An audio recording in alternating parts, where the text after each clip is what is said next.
जैसलमेर का किला बहुत ही शानदार है। एक बहुत ही उम्दा टूरिज्म प्लेस जहां पर हर रोज हजारों की गिनती में टूरिस्ट घूमने जाते हैं। इसे सिटी ऑफ गोल्ड भी कहा जाता है।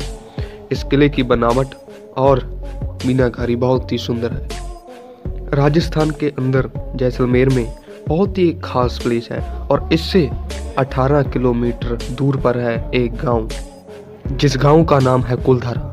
एक ऐसा गांव जिसे लोग श्रापित गांव मानते हैं। एक ऐसा गांव जिसकी मिस्ट्री साइंस आज तक सॉल्व नहीं कर पाई। एक ऐसा गांव जहां का पूरा गांव एक रात में कहां चला गया किसी को नहीं पता कि कहां चले गए गांव के लोग रातों रात। और इसी के साथ जुड़ी है हमारी ये वीडियो। तो वीडियो में बने रहिए इंटरेस्टिंग फैक्ट अबाउट कुलधारा के बारे में जानने के लिए।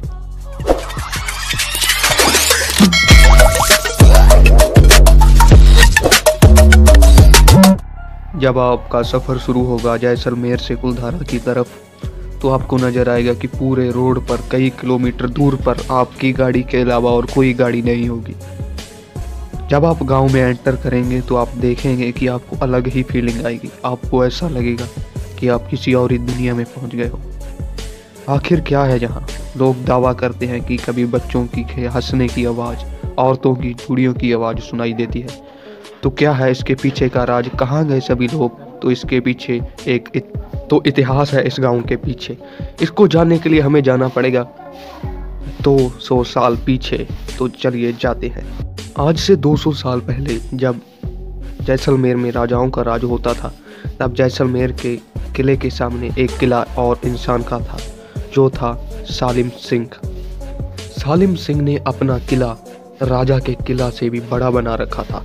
इसी से क्रोधित होकर राजा ने सालिम सिंह के किले की ऊपरली मंजिल को ढह-ढारी कर दिया।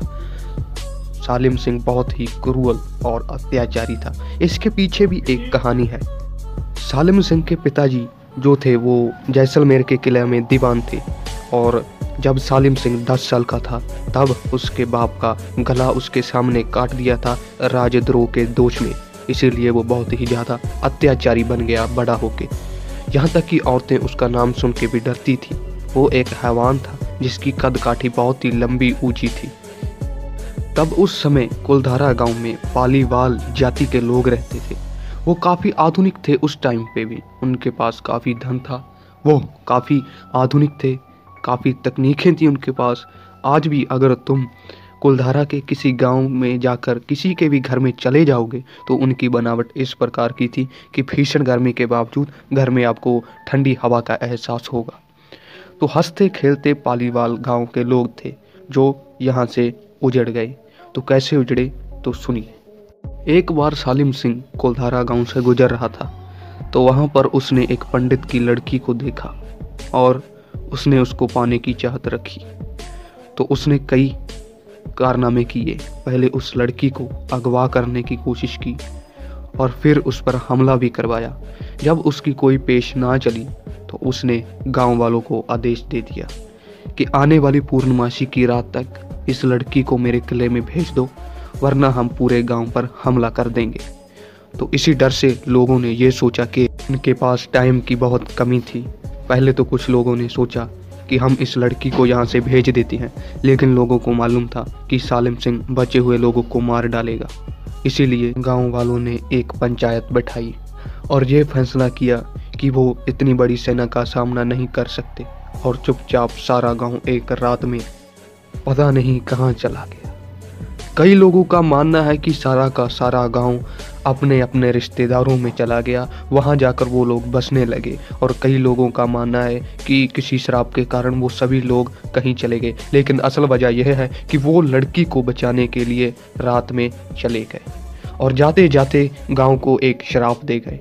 उन्होंने कहा कि इस गांव में अब कोई भी आकर नहीं रह सकता, कोई भी यहाँ आकर अपना घर नहीं बसा सकता। और उसके बाद जब पूर्णमासी की रात आई तब सालिम सिंह ने अपने सिपाहियों को गांव में भेजा और खुद भी गांव में गया। तो वहां जाकर उन्होंने देखा कि गांव में कोई नहीं है।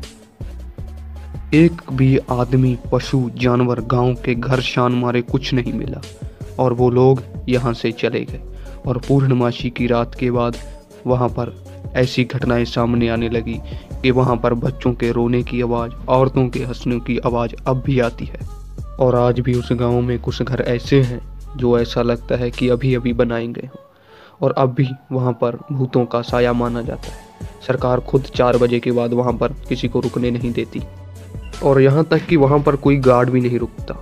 और कमेंट करके ज़रूर बताइए कि आपकी इस बारे में क्या राय है, और ऐसी ही मज़ेदार वीडियो देखने के लिए चैनल को सब्सक्राइब